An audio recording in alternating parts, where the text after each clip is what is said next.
भगत सिंह 28 सितंबर 1907 23 मार्च 1931 एक प्रमुख भारतीय स्वतंत्रता सेनानी और क्रांतिकारी थे। उनका जन्म पंजाब, ब्रिटिश भारत अब पाकिस्तान के बनगा गांव में एक सिख परिवार में हुआ था, जो राजनीतिक गतिविधियों में गहराई से संलग्न था। कम उम्र से ही भगत सिंह पर राष्ट्रीय आंदोलनों और ब्रिटिश शासन के खिलाफ संघर्ष में अपने पूर्वजों की कहानियों का प्रभाव पड़ा। वे यूरोपीय क्रांतिकारी आंदोलनों और मार्क्सवादी विचारधाराओं से भी प्रेरित थे, जिसने उनके क्रांतिकारी दृष्टिकोण को आकार दिया। किशोरावस्था में ही Bhagat Singh Hindustan Republican Association (HRA) में शामिल हो गए, जिसे बाद में Hindustan Socialist Republican Association (HSRA) नाम दिया गया। उनकी समर्पण और बुद्धिमत्ता के कारण वे जल्दी ही संगठन में प्रमुख स्थान पर पहुंच गए। भगत सिंह का मानना था कि ब्रिटिश उपनिवेशी शासन को उखाड़ फेंकने के लिए सशस्त्र संघर्ष आवश्यक है।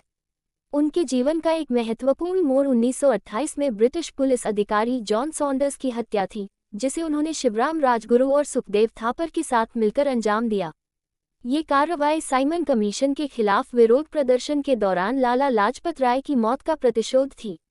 1929 में भगत सिंह और बटुकेश्वर दत्त ने दिल्ली की सेंट्रल लेजिस्लेटिव असेंबली में बम फेंके, जो गैर घातक थे, और इनकलाब जिंदाबाद, क्रांति जिंदाबाद के नारे लगाए। उन्होंने जानबूझकर गिरफ्तार होने का निर्णय लिया ताकि वे अपने मामले को जनता के सामने रख सकें और अपने क्रांतिकारी विचारों का प्रचार कर सकें। जेल में रहते हुए भगत सिंह ने व्यापक रूप से लिखा, जिसमें उन्होंने अपनी राजनीतिक मान्यताओं और स्वतंत्र भारत के लिए अपनी आकांक्षाओं को व्यक्त किया।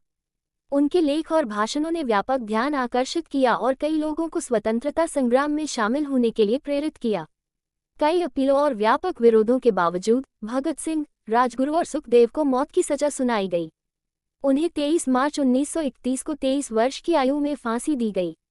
उनकी शहादत को भारत में शहीद दिवस के रूप में प्रतिवर्ष मनाया जाता है।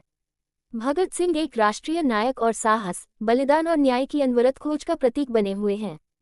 उनका जीवन और विरासत आज भी भारत और उससे परे अनगिनत व्यक्तियों को प्रेरित करते हैं।